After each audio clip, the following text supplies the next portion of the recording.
Hey, it's Amy, and I hope you are having a great day.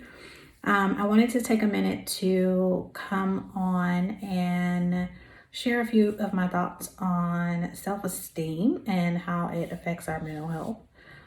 If you have some time, I definitely want to encourage you to go over to the actual website, peaceoutanxiety.com, where I will probably share more of my thoughts in that capacity, just because I had more time to just sit and type out all of my collective thoughts on the topic. But I also wanted to take a minute to come and talk to you, just so that we can really get a good understanding of how crippling our own judgments and low self-esteem and low self-confidence, what that can do to people in general, but especially the younger generation.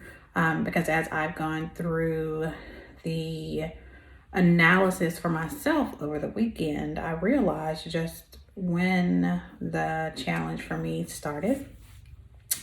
And it was unfortunately back in middle school. So I wanted to take some time to, one, encourage all of us to just be kinder individuals.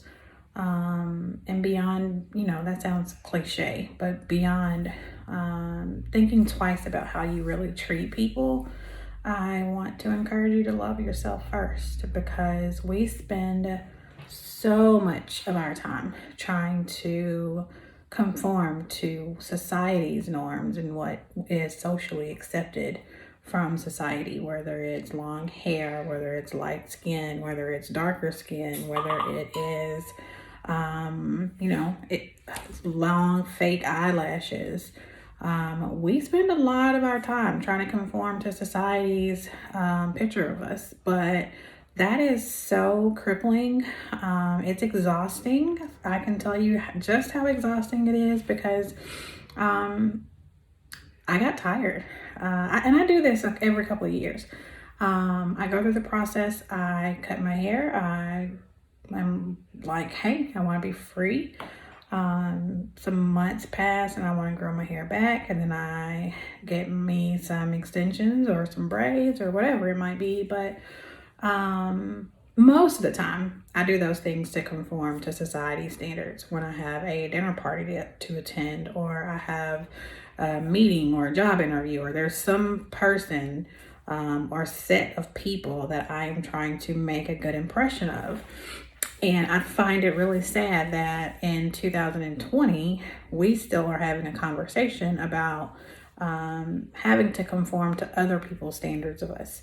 Because the idea is for us to be able to live our own purposeful lives, love ourselves, not worry about what other people think. But that's quite the opposite. And during my research, I realized that children start having self-esteem and molding their own self-esteem and self-confidence as early as the age of 5. So 2 of my children have already passed that point, which means, we've got some catching up to do.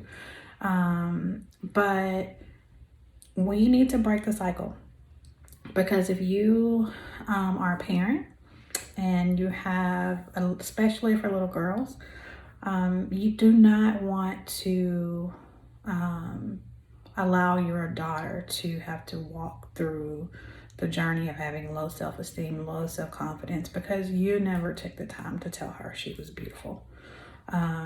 Speak positive affirmations into your children. Tell them how smart they are, how intelligent they are. And in addition to just telling them, you have to model that same behavior. So if you're in a 2-parent household, you and your spouse should be doing the same for each other. So I just wanted to take some time to have the conversation, spark the conversation. And look, share your thoughts either on the Facebook page or on our website, because I don't have all the answers. Obviously, I battle my own mental health issues every day. And with the pandemic that's going on right now, we're all inside the house with a lot of time on our hands.